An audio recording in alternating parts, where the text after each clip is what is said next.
Hello everyone, this is Tushar, and today we will try to understand more about synchronization in Java.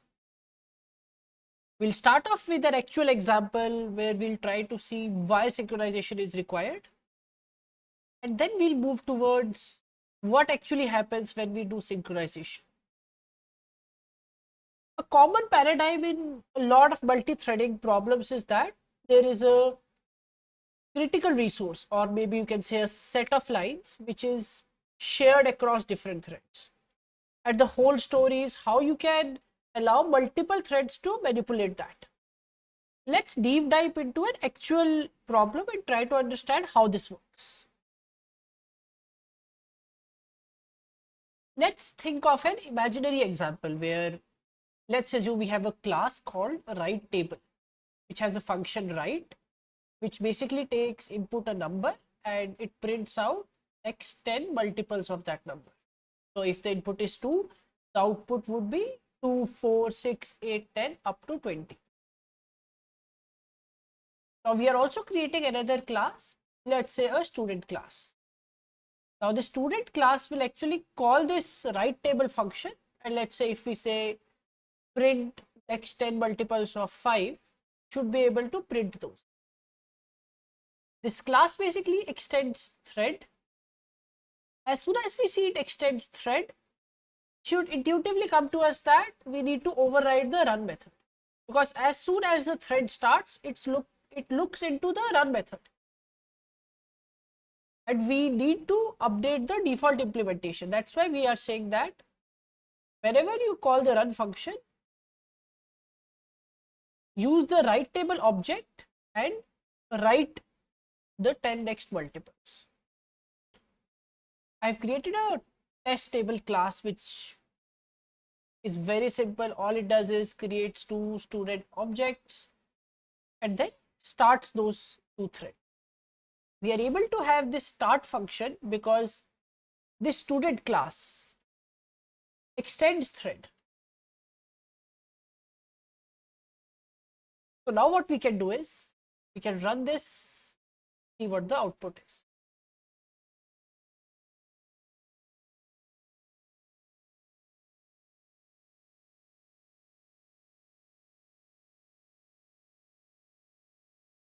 Let's look at the output. The output starts from 2, that means student A dot start that we did. This worked perfectly because we have, as a constructor, we have passed 2, that means we should have seen 2, 4, 6, 8. You can see, we can see 2, 4, 6, 8, 10, 12, 14, 16, which are basically the next 10 multiples of 2. And after that, we can see multiples of 5 as 5, 10, 15, 20. So this is what should happen in ideal cases. We start a thread, it should call the write function, which we have defined in the run function, and it should print all the multiples. To understand challenges associated with our current implementation, let's try to rerun this function again and let's see what the output is. We can see again the output is, first we have list of all the multiples of 2 and then we have list of all the multiples of 5, which is expected. Let's rerun this again.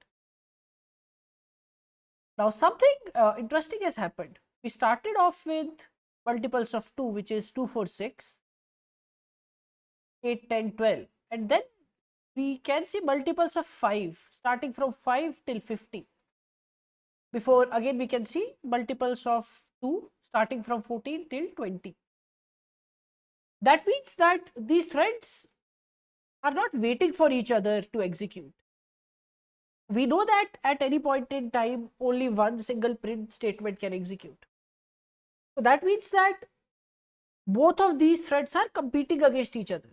They are not ready to wait for, let's say, student A thread to complete, then student B thread will start. That is why you can see the order has changed here.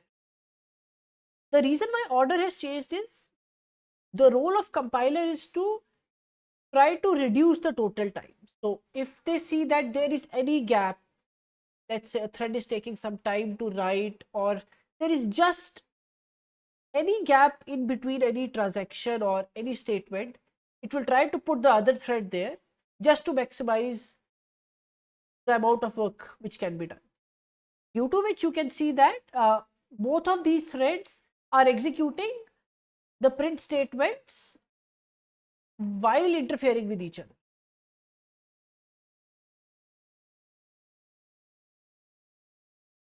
Now, to figure out what issue with this implementation was, we had to run this function a number of times. A simple way to visualize possible issues is, let's try to add a sleep statement in between our print statements. What will happen is, after each statement, print statement, we can say, hey, please wait for, let's say, 200 milliseconds. So what we can do is thread dot and we can ask it to sleep for, let's say, 400. Now it's important to put this try catch state,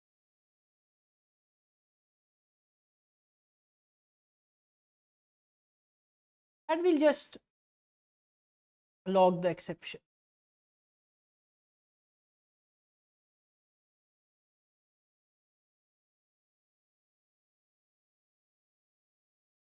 Now let's try to run the test table function again.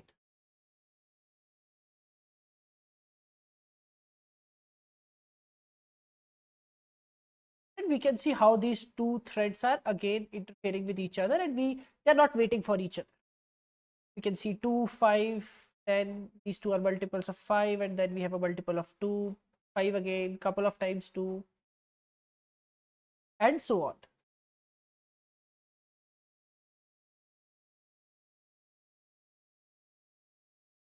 Let's try to understand how we can fix the issue with our previous implementation. This is where synchronization comes to the rescue. It helps us manage common critical sections which multiple threads are accessing. So what we ideally want is that unless thread A has performed all the operations in a section, thread B should not be able to access that. That is the crux of the problem. Now let's see how synchronization helps us do that. Java provides synchronization support at 3 levels. We have at class level, function level, and inside function. We'll start off with third one.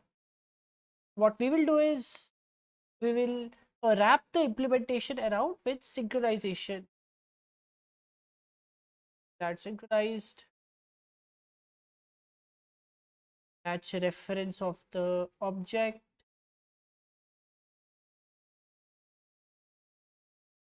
Some minor formatting. Yeah, good to go. Now let's see what happens now.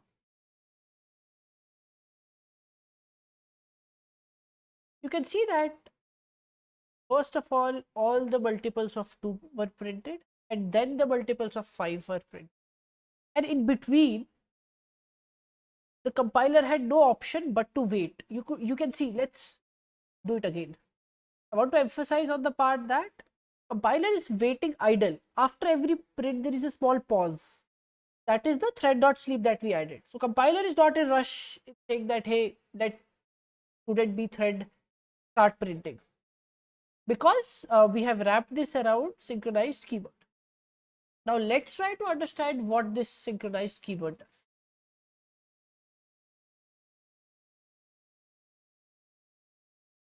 This is what our problem was. We have a critical section, let's say, where we are printing the multiples of any number, and then there are multiple threads who are trying to access that. What synchronization says is, if thread A has entered and is starting to, let's say, print the statements, thread B has to wait. And thread B has to wait until thread A completes the action and moves out. We'll deep dive into how that happens, but on an Uber level, we can just think it like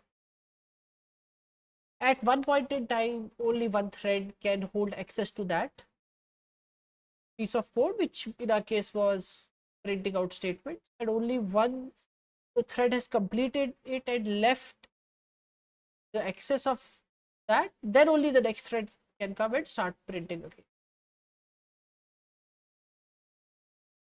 To understand how synchronization works internally, what we'll do is we'll take a very simple example and of a Java file and then convert it into a dot class file, which JVM understands. So Java Virtual Machine will use that dot class file, which will have nothing but a set of instructions to perform next steps.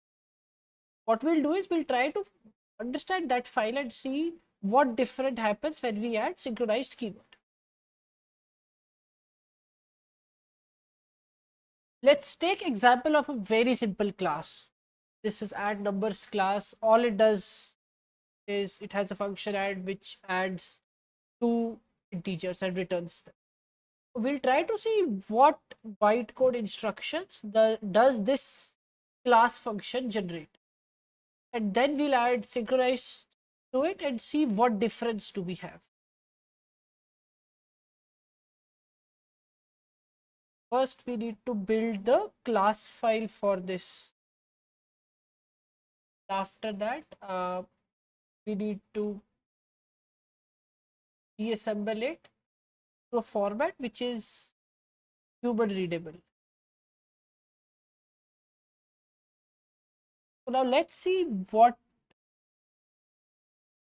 it looks like. So this is what the bytecode instruction set of this particular class looks like. Let's look at this function first. Add function. Basically, it says that we'll not deep dive into what each instruction does, but let's get just an overview. This basically loads the first two elements that we have and then adds them and then finally returns them. These are the four instructions that we have. Ideally, if you look at the actual implementation here, there's a stack where at the top of it you insert the elements and then add them, but that's beyond the scope of this video right now. The main intention is that we have certain commands which read the input and add them and then return them. Now let's see what happens when we create a similar function but keep it synchronized. It's going to be very similar. Instead of add, we will have add sync. And what we'll do is we'll give this size. We'll use this for the reference of the current object. Just paste it. So now we have two functions. One of them is not synchronized, the other is.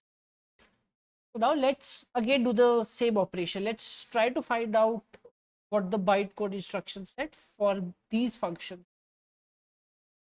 We'll first generate the class file, and from that class file, we'll decompile it. So now let's see the difference that we have. If you look into the add function, you'll see starting from 0, there are 3 instructions. That means 4 instructions. You still have those 4 instructions here, but before that, you also have some operation, and after that also.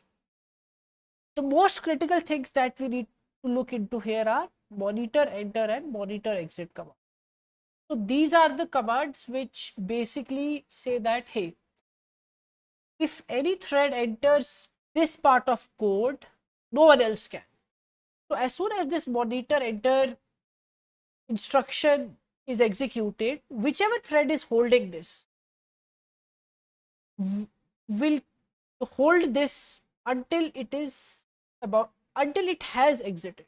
So in between 3 to 8 instructions, if some other thread comes and says, hey, I also want to use this function add sync with the same object reference, they won't be able to do that because it is already taken by another thread. And as soon as the operations are complete, like you load the input variables, add them and return them, then only you exit and you make this function available for other threads.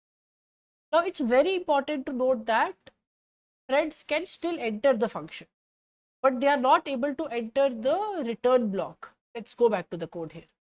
So if you say that, assume thread A is at line number 9, that means that thread B, let me write it down. Let's say your thread A is at line number 9 executing this statement. That and you get another thread B. B will be allowed to reach line number 8 because till then there is no synchronized statement, right? And if you also look at the instruction set, it can enter. It's only after it enters the function it tries to get the monitor. We'll deep dive into what monitor is later, but on an Uber level, let's assume it's almost like a access, that you have access to this function and now no one else can until you revoke it, which is when you exit from it.